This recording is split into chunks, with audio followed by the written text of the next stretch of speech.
지난주 시장은 상승으로 마감했습니다. 나스닥은 0.7% 정도 상승으로 마감하였고 S&P 500이 가장 큰 상승을 보여주었습니다.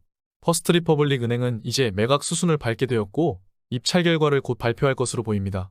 금요일엔 PCE가 발표되었는데 예상치에 부합하거나 약간 높게 나왔는데도 불구하고 증시는 상승했습니다. TQ는 28.3부를 터치했습니다. 스파이는 416입니다. 언제 무슨 일이 있었냐는 듯이 증시는 다시 하락분을 메꾸고 상승했습니다. 함부로 시장을 예단하면 안 되는 것이죠. 잠시 동안 증시가 나스닥 2% 이상 하락할 때 테슬라를 조금 주운 것이 다입니다.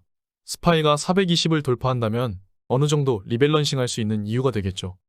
테슬라는 160불을 크게 돌파했습니다. 164불로 상승했습니다.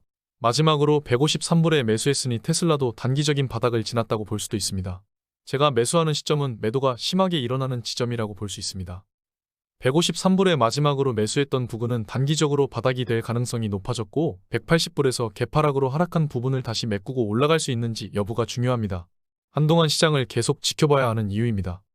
스파이는 채널을 크게 돌파했습니다. 전고점은 스파이 430지점입니다. 이 부근까지 가면 분명히 과매수 되었다고 판단할 수가 있는 것이죠. 420부터는 어느 정도 현금을 모을 필요가 있습니다. 현금을 모아야 또 하락에 대비할 수 있는 것이니까요. 마지막으로 TQ를 매수했던 자리는 이 지점입니다. TQ를 20.7불에 매수했으니까요. 아직 TQ를 매도하거나 하진 않았습니다. 그러나 곧 어느 정도 매도를 해야 될 타이밍이 올 거라고 보고 있습니다. 그러나 더 사기 위한 10% 이내의 매도입니다. 이 또한 멤버십에서 실시간으로 계속 말씀드리겠습니다. 반도체 3배 레버리지인 경우 차트를 한 배짜리로 봐야 하지만 대략적으로 살펴보자면 추세를 이탈하여 크게 하락했던 부분에서 10% 이상 상승했습니다. 어느 정도 다시 채널로 돌아오는지 돌파 여부가 중요할 것입니다. 이번 주는 가장 중요한 금리 결정이 있습니다. 베이비 스텝을 이번에도 한 번 할 것으로 보고 있습니다. 큰 이슈가 없다면 베이비 스텝은 확정적입니다. 패드와치가 틀리고 연준이 다른 결정을 할 가능성은 통계적으로 1%입니다. 99%는 25bp 확정입니다. 시장엔 온갖 부정적인 이야기들로 넘치고 있고 오히려 금리 인상 확률이 올라가는데 증시도 상승하고 물가 지표가 안 좋게 나왔음에도 불구하고 증시는 상승 마감했습니다. 원래 통하던 이야기들이 안 통하고 온갖 해석과 뉴스는 증시 뒤에 따라붙는 이야기 속설 같은 것입니다. 우리는 시장이 싸지면 그냥 사면 되는 것이고 비싸면 사지 않고 덜어내면 되는 것입니다. 증시는 위든 아래든 결국엔 움직이게 되어 있는 것은 모두가 아는 사실입니다. 여기서 위로 갈 수도 있고 아래로 하방으로 향할 수도 있습니다. 위로 가든 아래로 가든 분명히 일어나게 되어 있고 우리는 그냥 아래서 사기만 하면 되는 것이죠.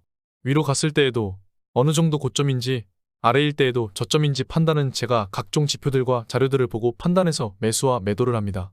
저에게 뉴스들은 제 의견 판단에 1%도 영향을 주지 않습니다. 결국 미국 기업들의 실적은 상승으로 돌아섰습니다. 빅테크의 호실적에 더불어 지지부진한 실적이 큰 상승으로 돌아섰습니다. 실적 상승 기업 수도 크게 늘었습니다. 결국은 실적을 따라가는 것이 증시이죠. 결국 미국 기업들의 실적은 우상향합니다. 전 세계를 지배하고 잠식한 것은 미국의 빅테크들입니다. 중국 기업이 아닙니다. 미국 기업들은 자사주를 매입해서 태워버리죠. 배당을 주지 않고 그 돈으로 주식을 사서 태워버립니다. 미국 주식이 우상향할 수밖에 없는 이유입니다. 미국의 연금 유지를 위해서 미국 증시는 일정 수준 이하로 하락이 불가합니다. 하락이 불가하다는 말이 마이너스가 아니라 그 마이너스가 나도 연준이 돈을 풀어서 복구를 해야 한다는 이야기입니다. 미국이 전 세계 1등인 이유가 있죠.